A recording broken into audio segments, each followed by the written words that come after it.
Entra al mundo de la cultura financiera. Escucha el podcast Finestra.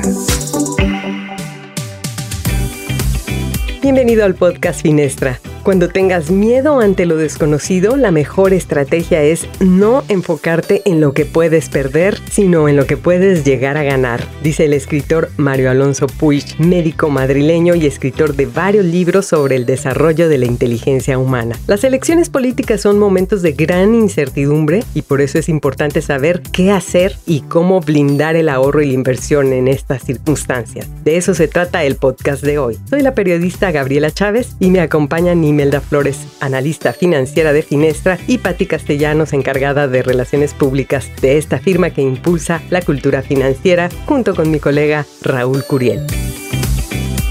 En un contexto de recorte salarial, aumento de la informalidad laboral, desempleo, política de austeridad y falta de inversiones, además para colmo, elecciones, el futuro económico es de pronóstico reservado. Por eso es importante reconocer las oportunidades en medio de las dificultades. Pero vamos a comenzar por el contexto. Saludo a Imelda Flores, analista financiera de Finestra, para que nos explique cuál es la perspectiva de la economía mexicana ante el panorama electoral. Imelda. Hola, pues hay que mencionar que definitivamente sí va a haber una relación importante entre la actividad económica, lo que esperamos y los resultados de las elecciones en junio de este año. El avance o no del partido político que actualmente nos gobierna puede tener un impacto económico porque en el discurso el gobierno parece estar en contra del sector privado y esto puede alimentar un escenario de mucha cautela y poca inversión, lo que complicaría el escenario por los efectos adicionales que la pandemia aún es vigente.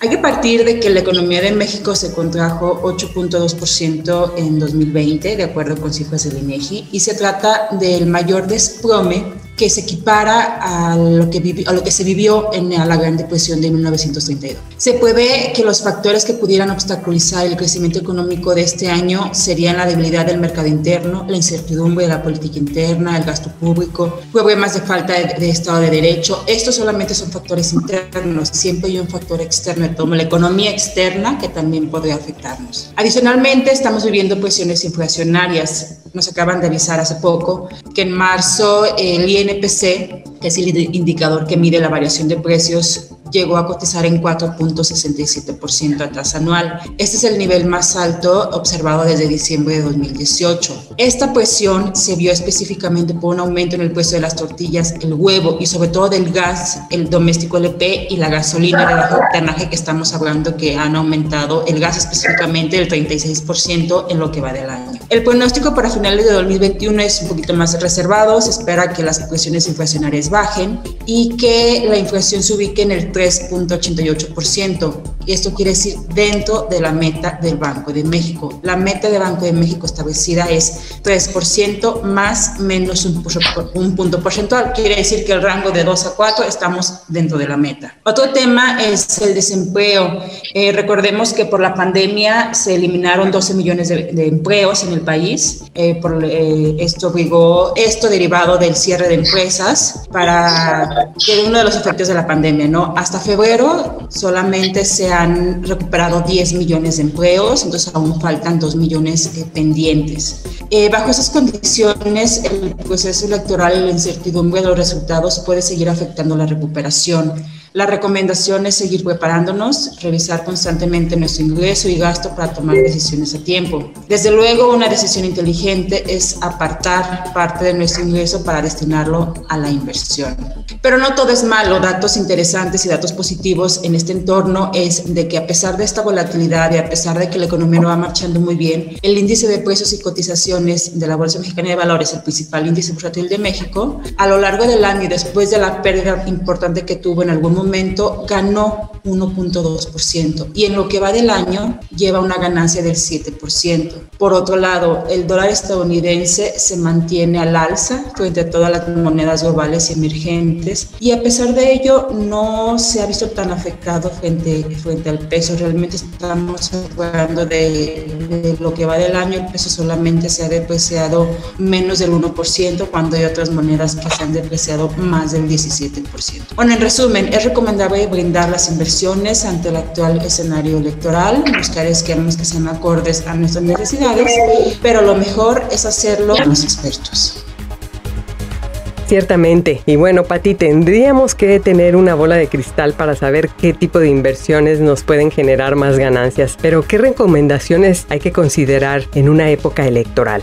Claro, bueno, lo principal, como siempre, es la prudencia. En una época electoral como la actual, bueno, los inversionistas, ya sean personas físicas o morales, tendrán que actuar con mucha cautela. Seleccionar prudentemente los instrumentos en los que colocan sus capitales, incluso evaluar opciones internacionales que garanticen una rentabilidad más amplia. El economista inglés Benjamin Graham, en su libro El inversionista inteligente, pues aconseja que en tiempos de recesión como la actual, los portafolios de inversión se deben conformar principalmente de renta variable, aunque nunca sobrepasando un 75% del total, y el restante de renta fija, mientras que en tiempos de crecimiento económico pues se inviertan los porcentajes. Las bajas tasas de referencia en los bancos centrales, por ejemplo en México, la tasa de interés ha tenido reducciones y se ubica sobre 4%. Son reducciones que afectan los instrumentos de renta fija, aquellos donde el inversionista conoce desde el principio pues la rentabilidad que obtendrá con un riesgo mínimo de pérdida, y por eso a menor tasa pierden su atractivo, porque sus ganancias serán significativamente menores. Es por eso que los inversionistas voltean a ver instrumentos de renta variable, pues aunque arriesgan un poco más, es posible obtener con ellos un alto margen de ganancia. En este caso, el secreto pues de la renta variable es evitar la especulación. ¿Qué tipo de especulación? Bueno, por ejemplo, el caso de una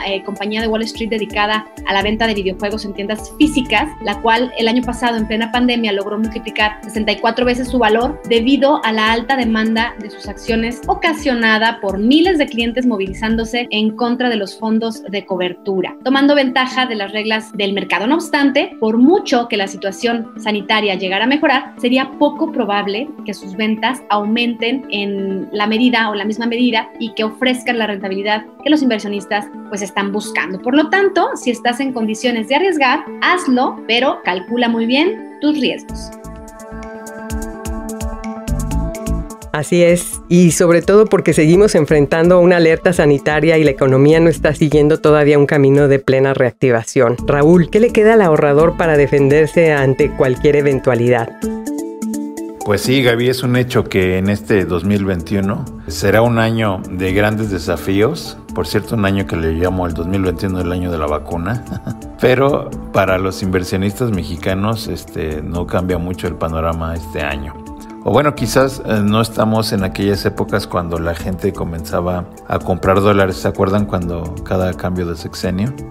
Ahí venía la devaluación y bueno, pues eran compras de pánico en las mesas de dinero. Y bueno, pues en tiempos electorales, porque pues ya sabías por descontado que era casi segura la devaluación. Pero hoy en día hay otros factores que hay que tener en el radar. La perspectiva del tipo de cambio para este año es de que esta paridad se ubique al menos en los 22 pesos por dólar después de las elecciones de junio, y que su precio esté ligado también a la recuperación económica del vecino país allá en Estados Unidos y la fortaleza o debilidad del dólar, claro. Mientras que en lo interno, pues va a depender mucho de la evolución de la crisis sanitaria del COVID, del petróleo también, que ya no es una fuente de divisas para México, el turismo que sigue estancado y del poco avance que han tenido las exportaciones de autopartes, que son el principal componente de mercado exterior mexicano. No hay que olvidar también que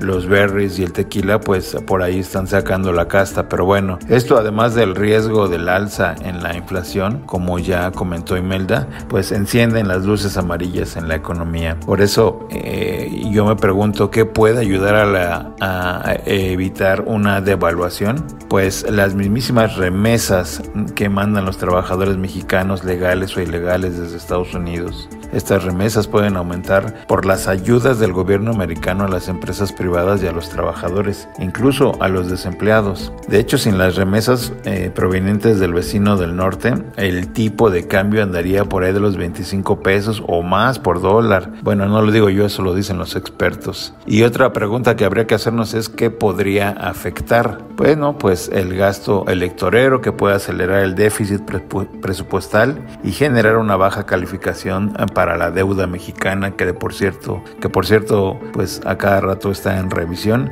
y esto pues contribuiría a ahuyentar más a los tenedores de valores en pesos. Un resultado electoral que pueda frenar definitivamente las reformas estructurales también nos puede afectar mucho, así como un desequilibrio en las finanzas públicas y una relación de poder no sana que pudiera llevar a la falta de pesos y contrapesos políticos. De todo esto depende el futuro del peso y de la economía mexicana en su conjunto. Así pues, creo que en ese sentido todos tenemos una gran responsabilidad de salir a votar el próximo 6 de junio y hacer ejercer nuestro derecho de votar y evaluar cuáles son las mejores alternativas de gobierno. Ojo, por favor, mucho ojo en su propuesta económica y en los orígenes de los candidatos que van a elegir en estas elecciones. ¿Sale? En resumen, entonces, nos queda claro que en época electoral, además de buscar alternativas de inversión ante la volatilidad, una buena decisión es cumplir con nuestro derecho de ejercer el voto. ¿Qué opinan ustedes, Imelda y Pati? Desde 2008 que se canceló la obra del nuevo aeropuerto de la Ciudad de México, hemos visto las cifras negativas. A este le aumentamos el cambio de gobierno, a este le aumentamos la pandemia. Entonces, realmente no nos queda más que lo que hemos mencionado aquí, ser muy prudentes con nuestros gastos, con nuestros ingresos, manejar una buena propuesta de inversión, acercarnos a quien nos sepa, hablar sobre este tema, y pues en los próximos, en junio, salir a votar.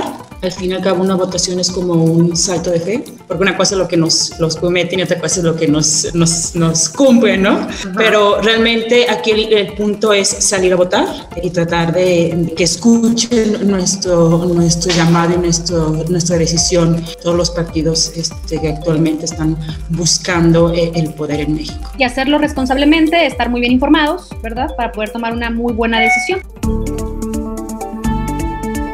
Agradezco a Imelda Flores, analista financiera, a Pati Castellanos, directora de Relaciones Públicas de Finestra, y al periodista Raúl Curiel. Yo soy Gabriela Chávez y te espero en el próximo podcast. Esto fue el podcast Finestra, Mundo de la Cultura Financiera. Hasta la próxima.